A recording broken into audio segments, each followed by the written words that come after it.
Welcome back to The Battle.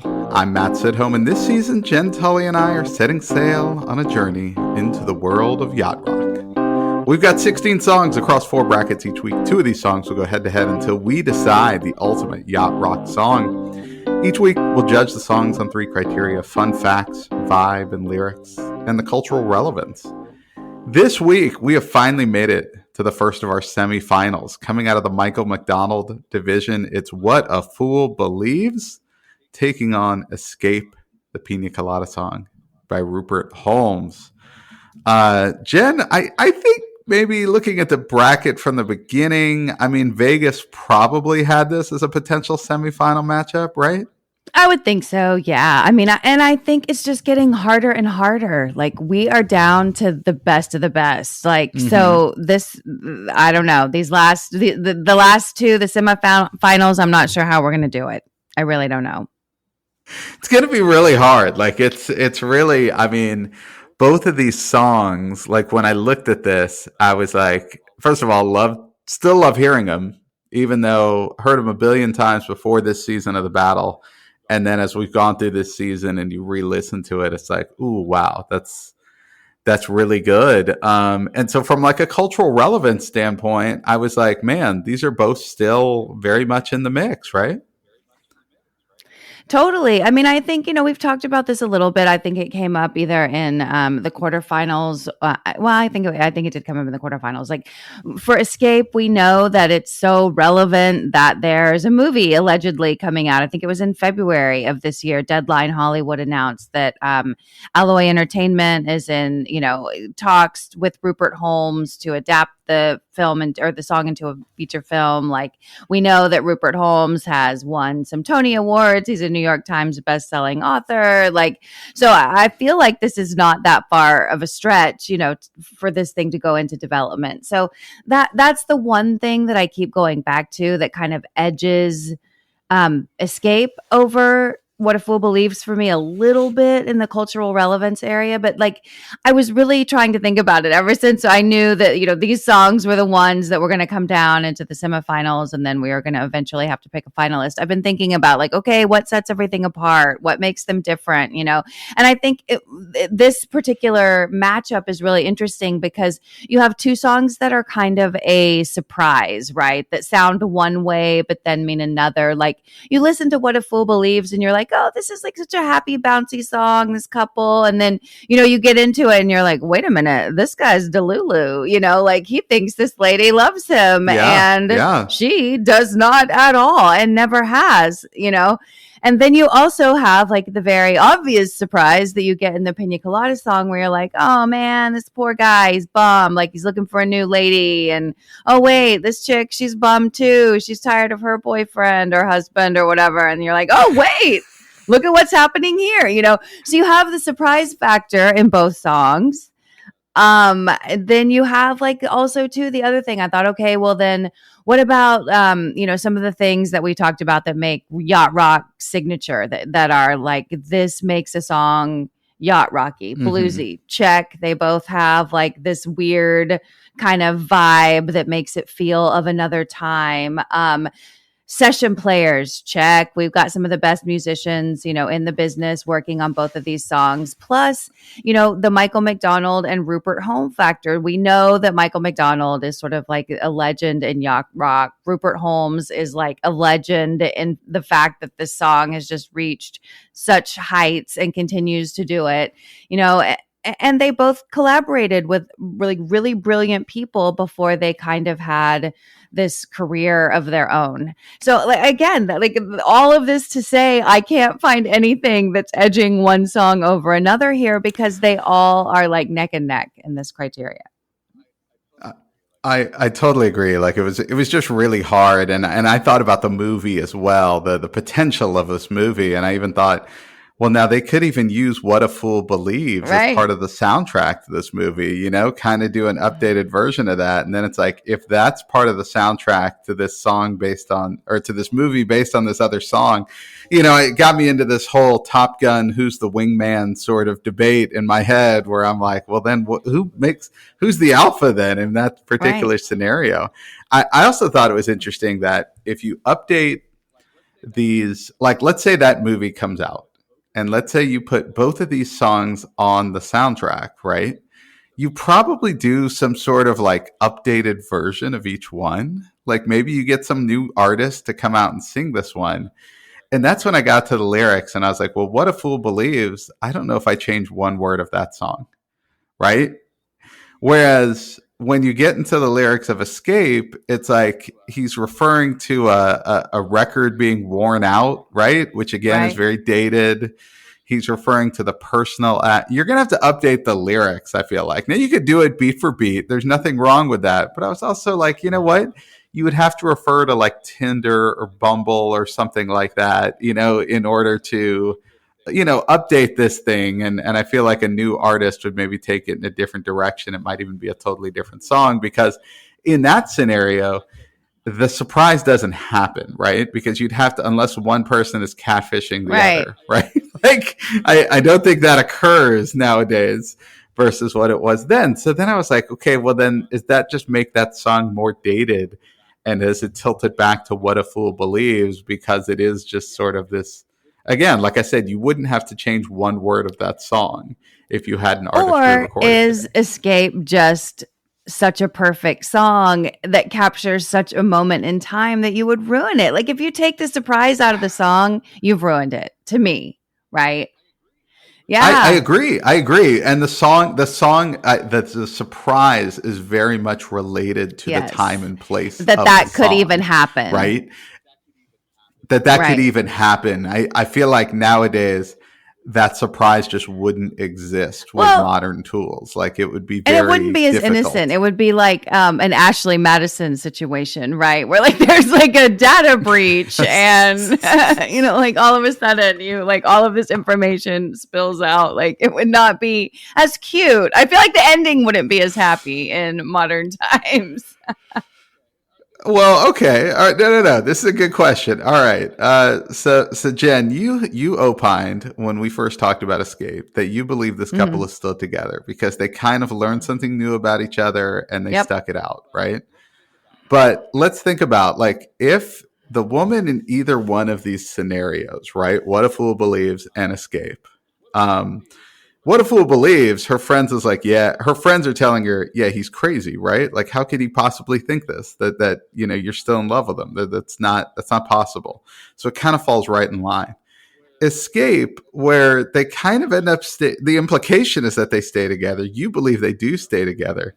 But are her friends, like if she's relaying this story to her friends, what are her friends' Well, reactions to this? okay, I'm gonna my good question. I see where you're going with this, Yeah. and I think that Yeah. that takes us back to time and place, right? Like back in the day, if she's Yes. like, "Do you girls Yes. want to hear what I did?" Like, I am so over my dude. I went ahead and like sent in a personal ad to the paper, and I'm just gonna see what I get back. They're gonna be like, "Oh, you did! Like, I can't believe you sent in a personal ad to the paper." Yeah. Because at that point, like you get to decide, right? Who, if you're going to respond or not, blah, blah, blah. But you go to your girlfriends now and you're like, okay, Patrick, my husband of 23 years, has upset me. And I started a Tinder profile. They're like, oh, divorce court, right? Like it's not nearly as cute as like I send in a personal ad and I'm just going to see what comes That's back, that's a great right? point.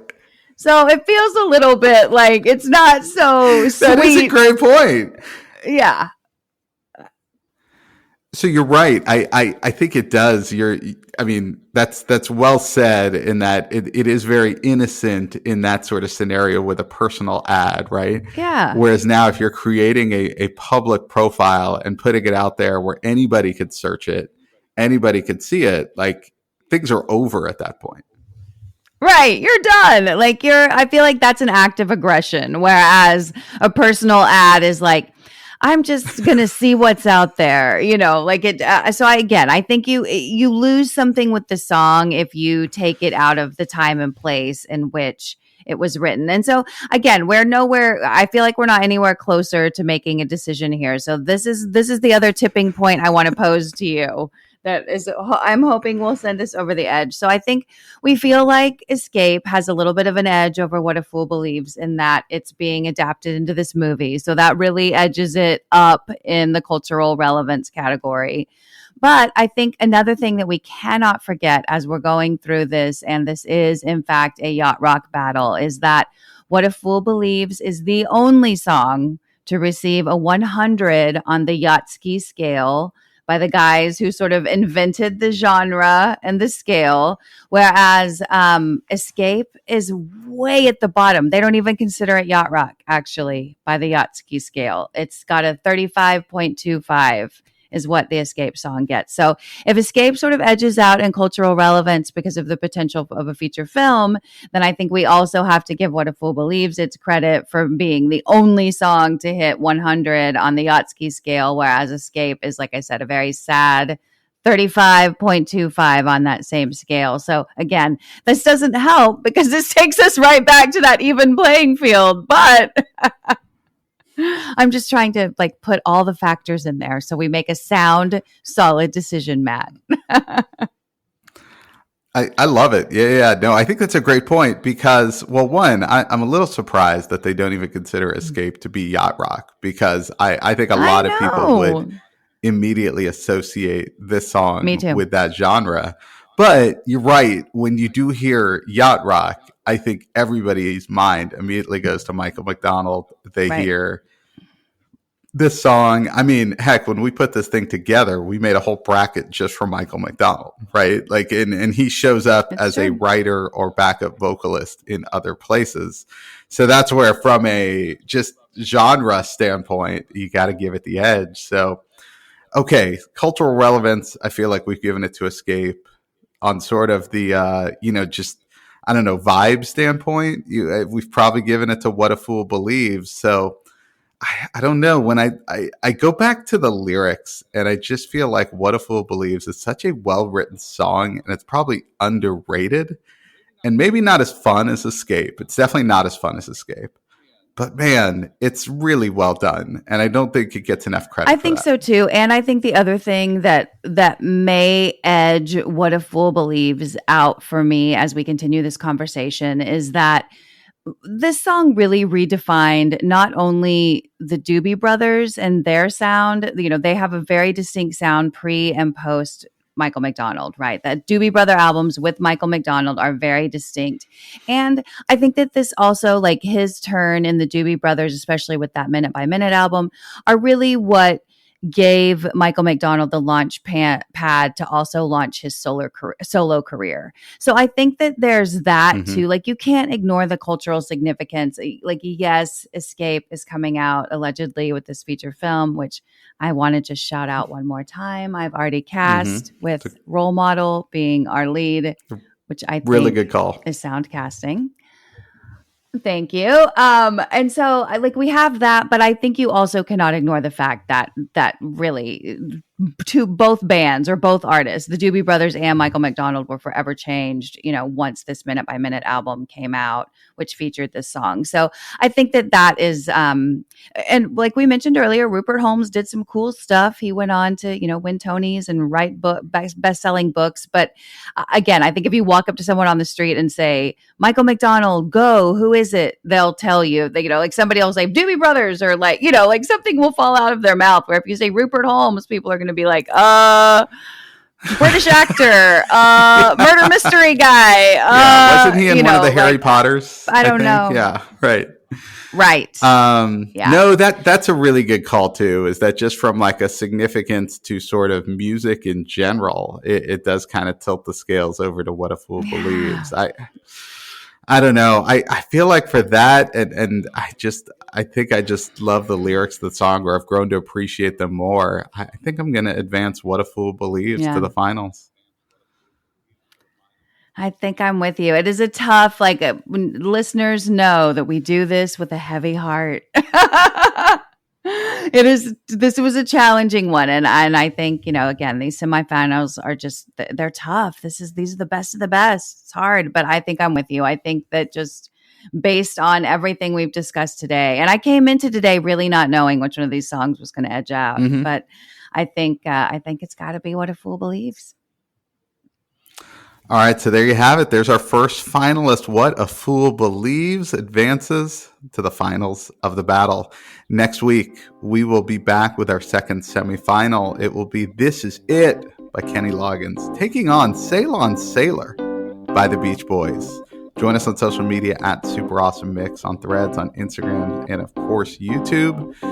And so Jen and I will be back next week with another semifinal. So for Jen, this is Matt, and we'll see you then.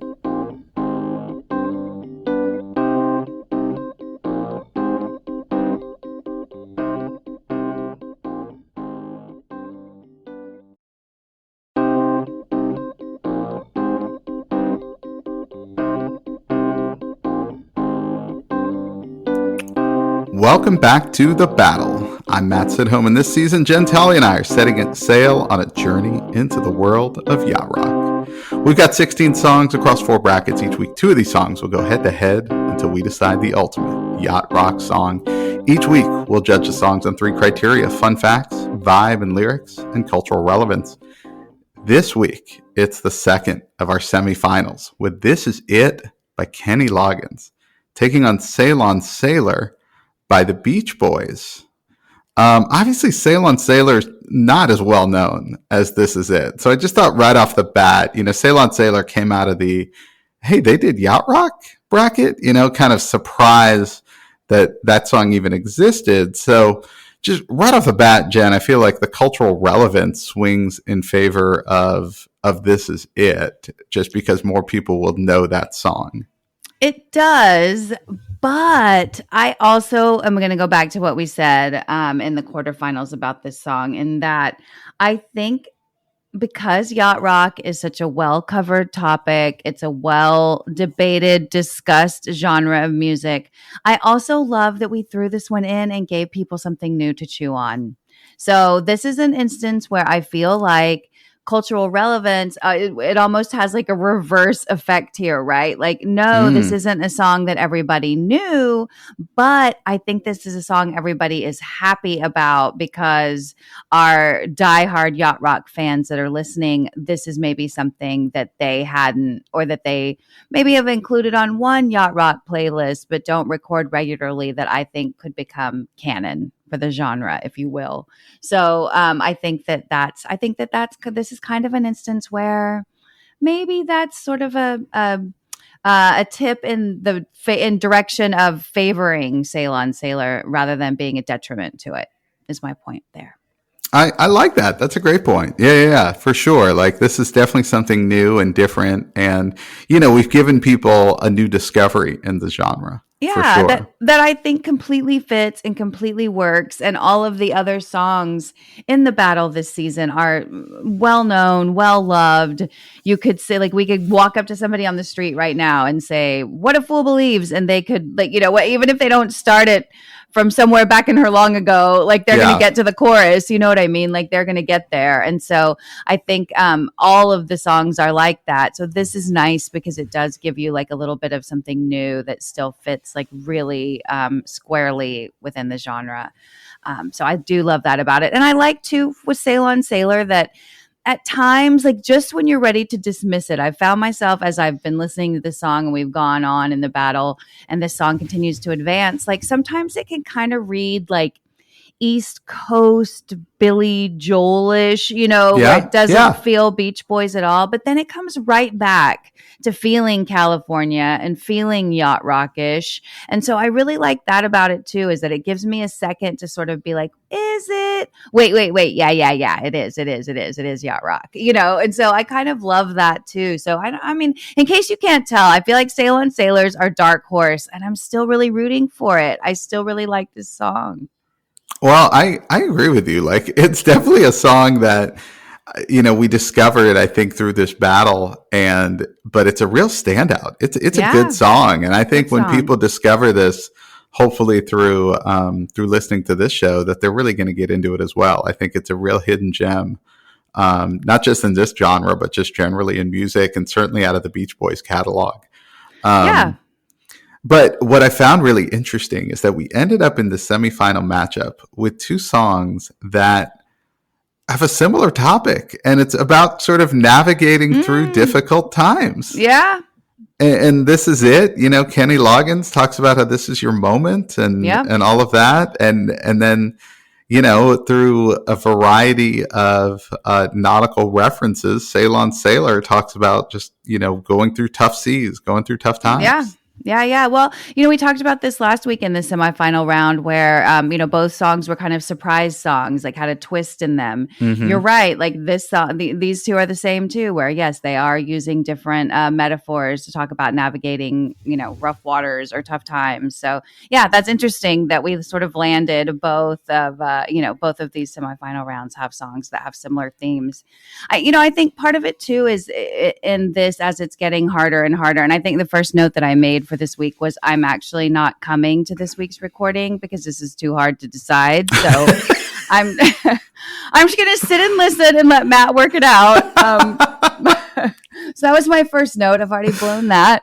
But I think that like part of what's hard too, is I can talk all day long about Ceylon Sailor. And a lot of it is because I don't want to say anything bad about This Is It because I love the song so much. Do you know what I mean? So it's like, Yes. I feel like I'll talk about Ceylon Sailor because you will not find me say one bad word about This Is It because that song like lives in my heart and I can only say good things about it.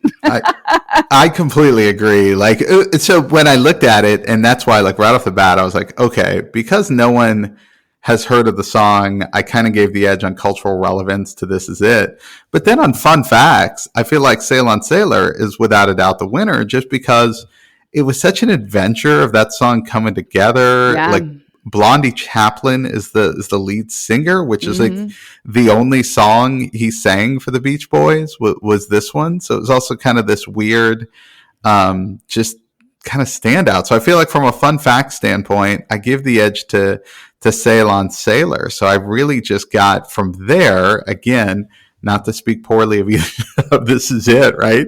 But I was just like, okay, then if they've each kind of got a point right off the bat, then maybe this just comes down to vibe and lyrics. And in that case, where do you go? Because you're right. Like, gosh, I mean, Ceylon Sailor is even bi-coastal, right? Like you could be across the country anywhere and maybe feel that one from a yachting standpoint.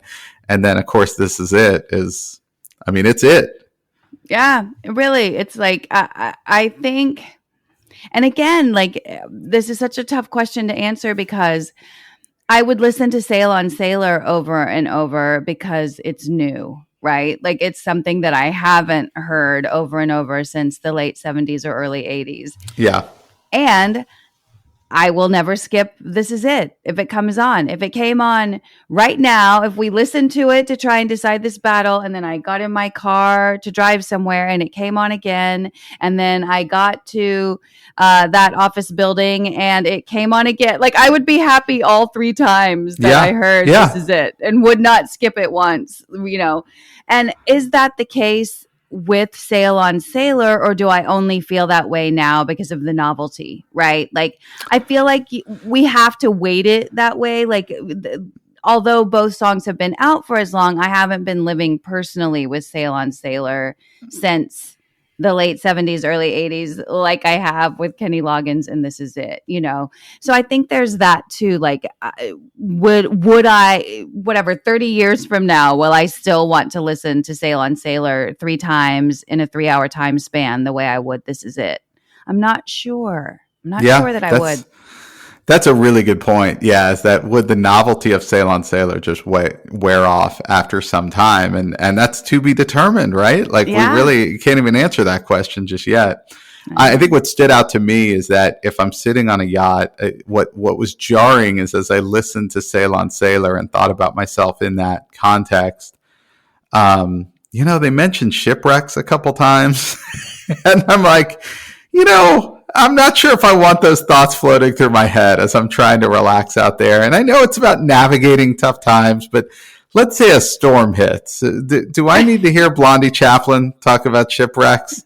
Or do I want to hear Kenny Loggins telling me this is my moment? right? Right. And that's where I kind of was like, maybe there's a reason we love This Is It so much. Yeah, it's a little bit more positive if you if shit's going down, you're gonna feel a little happier listening to This Is It than being reminded that your shipwreck is happening. Yeah, I already get a little seasick, so I don't need some additional You don't need push some in that direction. South African semi-beach boy telling you what's what with the shipwreck. Let's be honest. At this point, most people think John Stamos is more of a beach boy than Blondie Chaplin. Right. Well, there is that. Kokomo did wonders for them. All right, Jen. So, I mean, we've talked about this a little bit. Which way are you leaning in this battle? It's again, this feels like an impossible one to me, but the thing that I keep coming back to is what we just spoke about. Like, I don't know that in 30 years, if I've lived with Sail on Sailor for as long as I've lived with This Is It, that I'm going to want to listen to it the way I still want to listen to This Is It. So I think because I keep going back to that, I might give This Is It a slight edge, even though, like I said, I love Sail on Sailor. This has been our dark horse all along for so many reasons. I just feel like, and I feel like too, since we know that that What a Fool Believes is advancing, we know that won in our last semifinal. I think also too, it feels like a better final round to me to have This Is It competing. Like a Kenny Michael battle feels like the right way to end a yacht rock battle rather than a Beach Boys Michael McDonald. I mean, it feels like Michael McDonald. It's like a TKO, right? Like how do you even put those two together? So I think that those are the things that help me narrow it down. I'm forward facing. I'm thinking about the future in that. What is the final round going to look like? And in 30 years, am I still going to want to listen to Sail on Sailor? I agree. I think I can't wait to introduce Sail on Sailor to so many more people because I think it's a really cool song and people would not have heard of it. But if they don't know This Is It as well, like if someone told me they didn't know either one of these songs, I'm playing This Is It first. And I'm saying you got to hear this 100 more times and be inspired by it. And I agree. When it comes to, all right, we're deciding the ultimate yacht rock song, would Sail on Sailor ever be in that category? Well, considering how few people have heard of it, I think I'd be hard pressed to say that's the case. Yeah. So I'm kind of with you. I think This Is It advances to the finals. So, I mean, talk about a Clash of the Titans coming up here next week. Okay, our finals are going to be What a Fool Believes against This Is It. And by the way, Michael McDonald is a part of both songs. So, no surprise there. Either way, he's going to walk away with a trophy. One of these years, we have to kind of produce an actual trophy, maybe, for the winner of the battle. Oh, right. We just send it off to them. And we just send it to them, whether they take it or not. Right. But it probably won't be for this year. But join us next week to figure out who we decide is the ultimate yacht rock song. Join us on social media at Super Awesome Mix on Instagram, on Threads, and, of course, YouTube. And join Jen and I next week for the finals of Season 3 of The Battle.